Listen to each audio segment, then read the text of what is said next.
Randy Wymore is not a medical doctor, but he is a scientist at Oklahoma State University. He started out as a skeptic too, but years ago, after taking a closer look at the fibers, he changed his mind.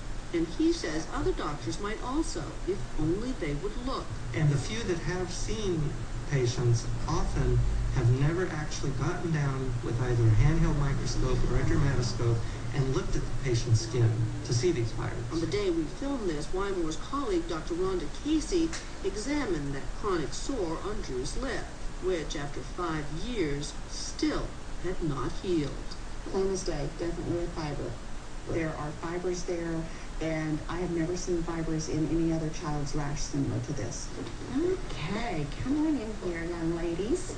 Ann Dill and her children also came to Oklahoma for an examination. They're all relieved to be among doctors who believe them. To be doubted, it's very hard. To have the disease and on top of it, yes, have no one believe you. Real. Yeah. Ann shows Dr. Casey a tiny pimple on her daughter Sarah's thigh that after 3 months has not gone away.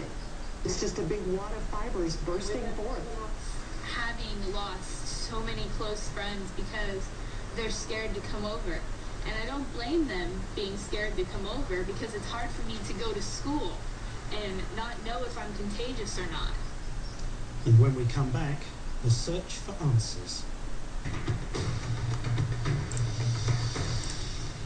McFadden's look at the strange and controversial condition known as Morgellons. Its sufferers complain of stinging and crawling sensations under the skin and say their bodies sometimes grow strange string-like fibers on the surface. Most doctors and scientists believe these symptoms are imagined, a form of delusion, but there are others who believe the physical impact is painfully real. The doctors in Oklahoma believe Morgellons may trigger permanent neurological damage and may be spread by close contact. The slow decline of Ann Dill's husband, Tom, a powerfully built athlete, could be a case in point. He was diagnosed with ALS, Lou Gehrig's disease, but Ann says her husband had none of the lung problems typical of ALS sufferers.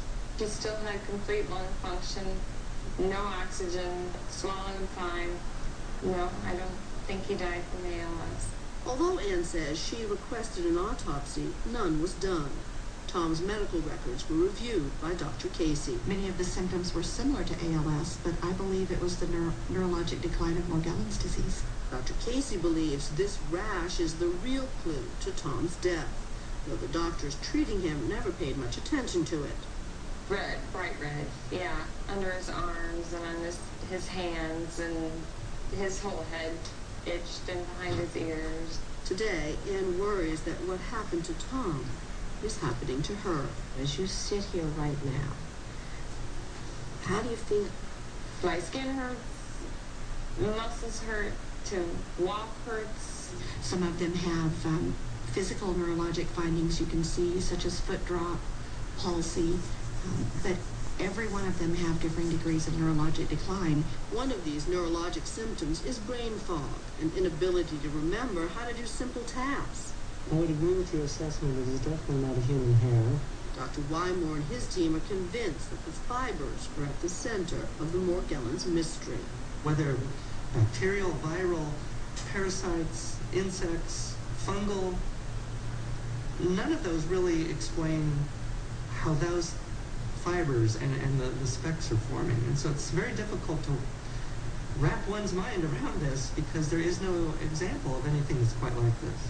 But do these fibers grow from inside the body, as Morgellons patients believe, or do they come from the external environment, a kind of lint, as many doctors say? Whatever the cause, there is something strange about the fibers.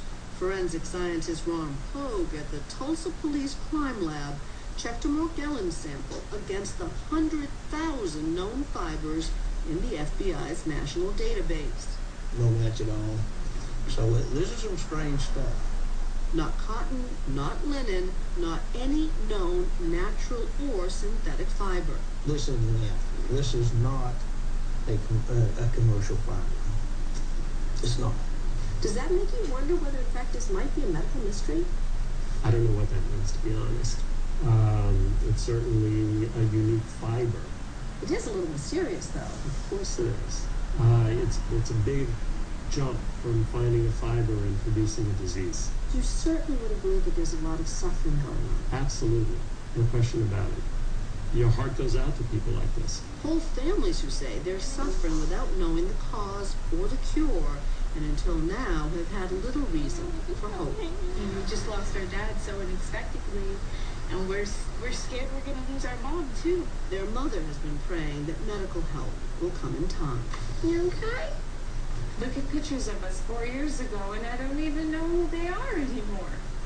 And my kids have to see not only their dad, but their mom disintegrating, and that's got to be really scary, too. Today's announcement is an important first step towards uncovering the haunting mystery of Morgellons. Thanks to Cynthia McFadden for that report. And when we come back...